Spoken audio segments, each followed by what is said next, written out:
is based on clinical practice, my experience, my life experience, and my experience in the community. So what I plan on talking with you about today is the impact of historical trauma on American Indians and Alaska Natives, and we're going to sort of do a deconstruction. It's sort of a historical trauma 101, sort of deconstructing historical trauma, and then finally looking at some of the clinical and cultural considerations in the treatment that we do at the Native American Health Center, which is in an urban setting.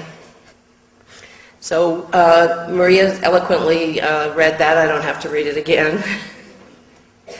Before I move on to something I'd like to have you all keep in the back of your mind, and this slide comes from a San Francisco activist back in the 1960s. Some of you may remember him, Clyde Warrior. And Clyde was really an activist for the rights of self-determination. And this came to me via Dennis Jennings, another activist, who shows the imposition of Western culture. Really what we're talking about here is the imposition of Western culture on traditional land-based cultures. So our traditional societies were basically inclusive, where that's represented by the circle, and everyone had a place and a role in the circle. That wasn't exclusionary. There was a focus. All life had purpose.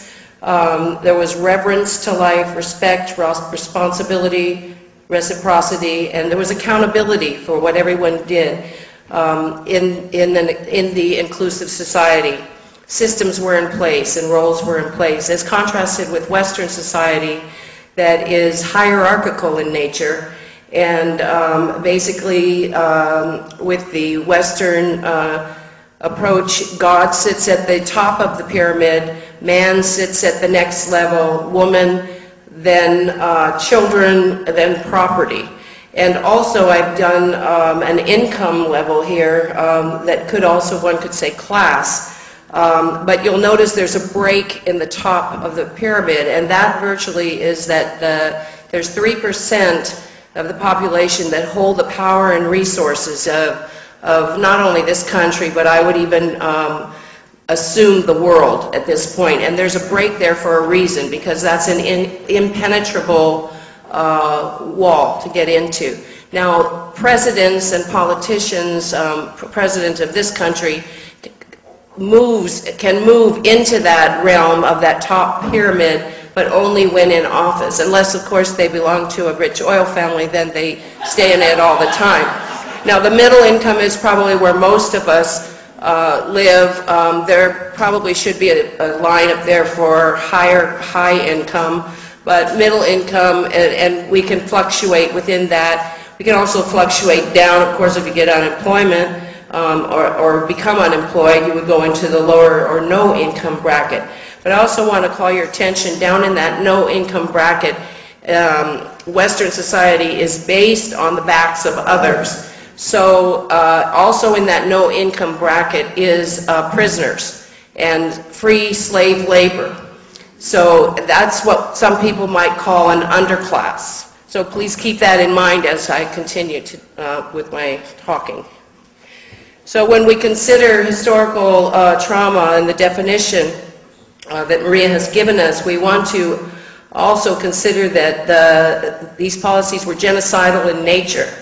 And also, particularly here in California, when I get to how they affected people, when you consider that it wasn't even 100 years ago that there was a bounty on Native Californians to bring a Native California scalp, how that must have affected not only individuals but the families and the entire community. It really had an impact, and it's important that we acknowledge our California relatives, being as though we're here on California land right now, or indigenous California land.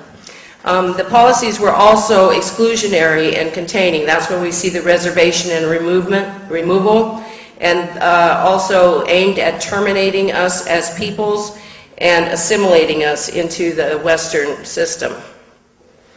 So the part of the massive group experience is a separation, particularly in boarding school, would be a separation from the family, where there was also an institutionalized model of parenting, a lot of physical sexual and emotional abuse.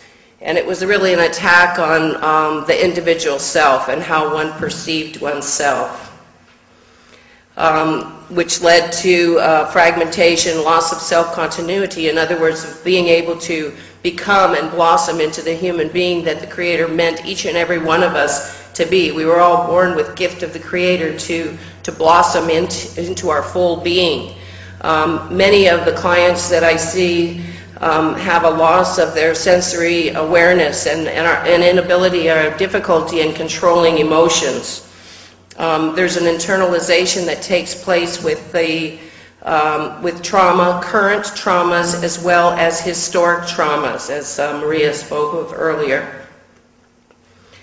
There's a presence of historical and unresolved grief, as well as trauma. Once again, this is kind of duplicative. Let me move on. We also see a spiritual death, a disconnect, if you will, of the spirit. Eduardo Duran calls it a soul wound, but also a spiritual death where there's a fragmentation or a break. Some have even almost as though they're walking without spirit.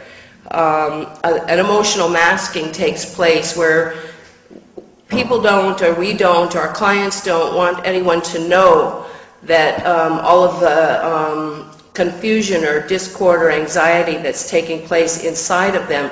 So oftentimes this is masked with different behaviors, either being the joker, the clown, or being the tough, macho individual, a warrior type. We see a dissociation that takes place with individuals, that they tend to leave and they're not really present. I see this in session oftentimes where an individual will just stop in discussion, and it's like, where have they gone? And I've confronted in a gentle manner, I might add, and oftentimes they don't know, or they're unable to articulate what it is. The symptoms that we see often are self-destructive in nature. Substance abuse is a self-destructive behavior. It's a form of self-harm. Substance abuse also is a symptom of other issues that are going on underneath. We have, as Native Americans, we have one of the highest rates, I think, per the numbers in our population than any other group of people. We see a lot of depression. Some more symptoms that we see in our community. So I want to take you through this. Let's see if I get this off. Is this working? Okay. So this is a mapping out, if you will, of the historical trauma response. Is this working? I feel an echo. Are you hearing? Not working well. Okay, I'll stay over here. So the experience, I'm just going to use the boarding school experience because it's near at hand. And if someone had an experience in the boarding school, perhaps they weren't sexually molested, perhaps they weren't beaten, but perhaps they witnessed it. And at that, in order to survive, because we all, as living organisms, we must survive. So I'm going to just use the word Joey. Perhaps Joey developed, saw his friends, or knew his friends, or heard his friends when they were going to be sexually molested or physically abused. And Joey developed a coping mechanism, and that coping mechanism may have been to build walls around him, may have been to not show any emotion, because if Joey showed emotion, he knew there may be trouble, punishment, or perhaps he would be next. So Joey goes home and becomes very quiet. And it's not the same person that Joey was when he was previously in the home. And at family gatherings, there's a question asked, what's the matter with Joey? And the family says, Joey's just that way now. Joey's been that way since he's come back. That's just how Joey is. Leave Joey alone. Joey carries his behavior to his friendships and his peer relationships. And it may come out because if we put anything in a container long enough, it will find a way out. If I had a bottle here and I poured liquid into it, eventually that liquid would seep out, and perhaps Joey's feeling a lot of anger behind all of the things he's containing. So in his relationship, perhaps Joey fights a lot. And then Joey, as he becomes an adult, gets into a relationship. And in his relationship, He's either unable to be intimate with his partner by telling sharing from the heart, very close to his heart, because he's built walls, several walls around himself, or perhaps some of that is seeping out, and it's coming into a relationship that's either verbally or physically violent, and that gets normalized in the family with Joey's partner, and they're close. Either it's known or it's unknown, and then they have a child, and the child is in the home, so the child is exposed and observes what's taking place, and the cycle continues from generation to generation until it's recognized, named, acknowledged, and then we begin the journey of healing. Now, we all know that we didn't get here by the stork, so we have to always consider the social context in which we're born, and we are born into, and whether we're in reservation or urban areas, we are immersed in and surrounded by a non-native community. And as Native people, some of us have had limited access or exposure to the dominant culture, the workforce and norms, which means maybe we don't have the skill set available to get jobs. Maybe we don't have the skill set available to go to higher education and what it requires to go through that, find our way through the maze of bureaucracy. We experience sexism here, not only in the city, I believe in the reservation as well, racism, invisibility, demonization, and this is something that has happened over time for the last 400 or 500 years, and we see it taking place in the Middle East right now. If there's an enemy, that enemy is demonized. So Native people were demonized and were seen as either being savage or like there's another one where they were like the great warrior type. So two stereotypes that came out of demonization. Of course, discrimination that affected many generations because many people, because of the discrimination, may have masked their identity. We also have to consider that within the systems, as Dr. Nabokov had spoken about, mental health systems, that we tend to pathologize people. And I'm going to say at this time that I think that we need to look at the whole system, and we hear efforts of wanting to make change. And so I think that we all need to challenge for change, make that challenge for change, not just words that say we want to change, but let's help make that change come about. Our people also have challenges with the legal system, including the criminal system, the child welfare system, and civil system, not really understanding the full process of what it entails or what it means. And then we see a community internalized oppression that takes place within our own community as our community members act out and take upon the role of the oppressor on each other. We see this in factionalization that takes place in our communities. In the urban area, what we want to do is lift each other out. It's internalized oppression is exclusionary, and it's not our friend. So across the generations, going back to the definition, what we see is a loss of social roles that manifests a lot of confusion that leads to a loss of purpose, and eventually a loss of hope. And that's what many of our clients present with, is a loss of hope. And the lateral violence that I spoke of, we see in the streets with our kids today looking for a place to belong.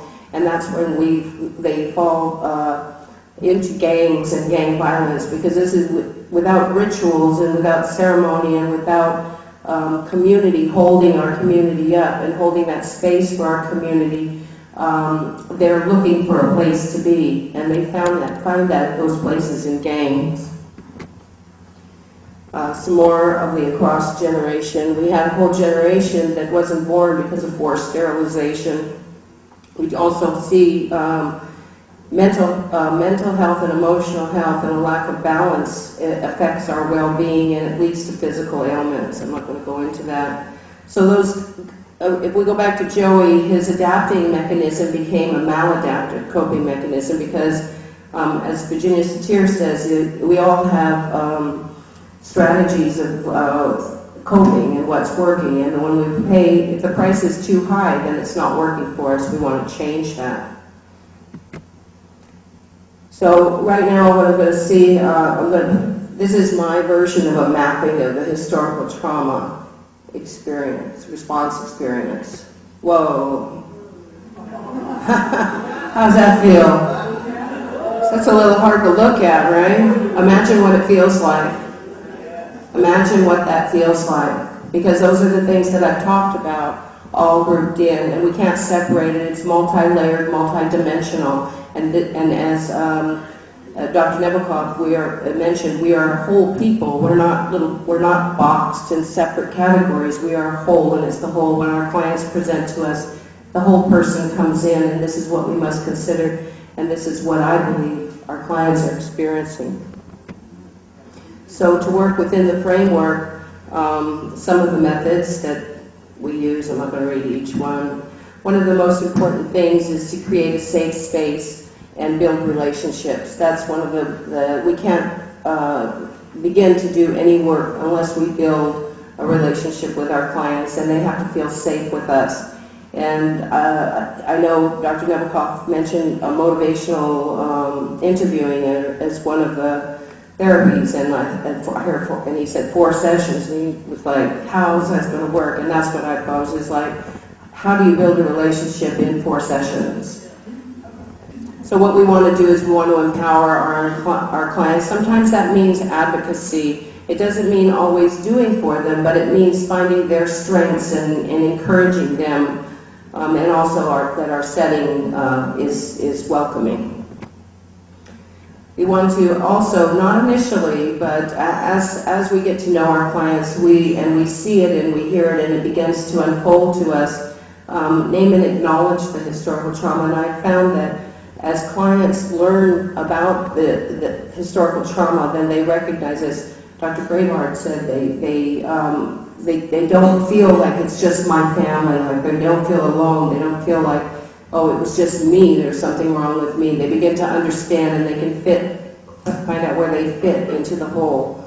And that comes, we do that also in our treatment with the integration of culture, history, tradition, also with the use of ceremony, stories. When I do women's groups or men's groups, I always let everybody, all the participants know that when we're doing groups, we're doing ceremony. It is ceremony. We're sharing food, we're sharing water, we're sharing medicine, and we're sharing from the heart. And when we share from the heart, we're sharing from the center, which is that which is connected with the Creator. And that's what we aim to do, is reconnect with the sacred.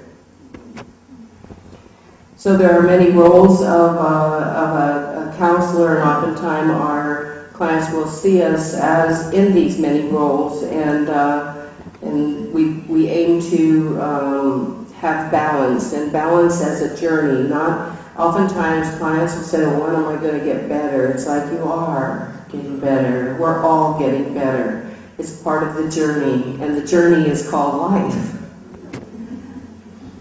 So we want to get away from the idea that we're treating people and that we're consider ourselves as providing service, and that decreases the hierarchical nature that is so present, whether we're natives or non-natives, but we want to alleviate that hierarchy and develop positive relationships. Restoring balance, and also being consistent, because many of our clients have been fragmented emotionally, spiritually, and mentally. So by being consistent and always being available and maintaining regular scheduled appointments helps the clients to attain self-efficacy, mastery, and a sense of belonging, something that we all need as human beings. So once again, we want to recognize and acknowledge historical trauma, provide education to stop the cycle, an opportunity to stop the cycle, and provide organization where there's fragmentation. What we want to do in treatment planning is we want to make sure that we fit the social context of the client. So, for example, if I have a client that comes in and they are spiritual, belief is Christianity. I don't want to start off with traditional medicine with them. I want to meet them where they're at.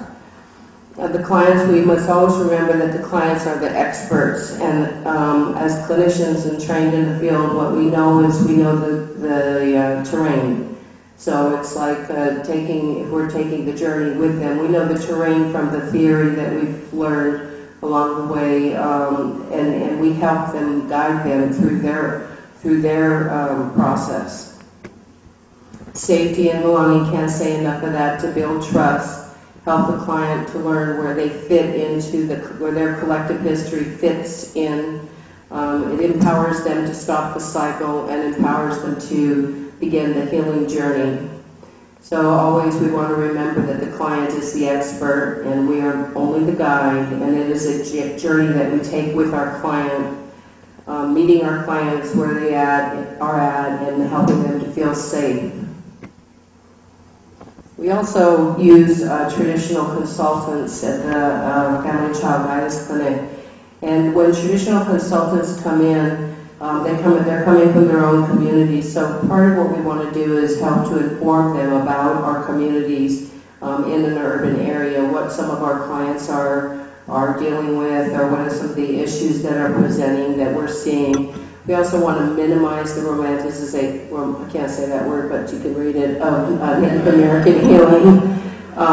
We want to also, so if you don't know who spiritual and your client asked for or needs spiritual ceremony, you want to do some homework and ask the people in your area, the indigenous people, the Native people in your area, who people are, because oftentimes people will come to the urban areas and misrepresent themselves and take advantage of people by saying that they're medicine people. So this slide comes from a woman by the name of Stacy Haynes, who's a somatic therapist, and also my colleague Nazba Tom and myself. And it's really a mapping out of the historical trauma, the intergenerational trauma, and current trauma, and what we aim to do. And at the smaller input, which you can't see, is the spiritual, the individual at the center, spiritual, emotional, physical, and mental. And as it branches out to themselves, the family, the community, society, and all of the systems. And I might add that this cannot be separated. It must be taken as a whole to be effective. If you're writing anything or you're using it, you have to consider social context. You have to consider the whole piece. Because as was so eloquently said, and I keep saying, is that we are not fragmented, we're not in little boxes, we are whole people. So in concluding, I also want to talk about how resilient we are, and this shows one of our community members, Aurora Romea, who works with the youth in teaching them dance. And this is one of our community members who has given this young girl an eagle feather, and he's given it to Aurora, who will teach the young girl about it, because it's important that we learn our traditional ways. Now, it might not be, there's a thread that runs through. It may be considered pan-Indian, but there's a thread that runs through all of our teachings that is the sacredness. And here is the same, Dennis Carr is his name, and he's given me, they've all got permission to use these photos, and he's been quite an asset to our community in volunteering and giving. And he's giving this young man a head roach, and those roaches are like about $250. If anybody dances, they know how expensive they are. And here's our youth dancing together. So just leave you with one final thought, and that is that we are the link between the past and the future. Thank you very much.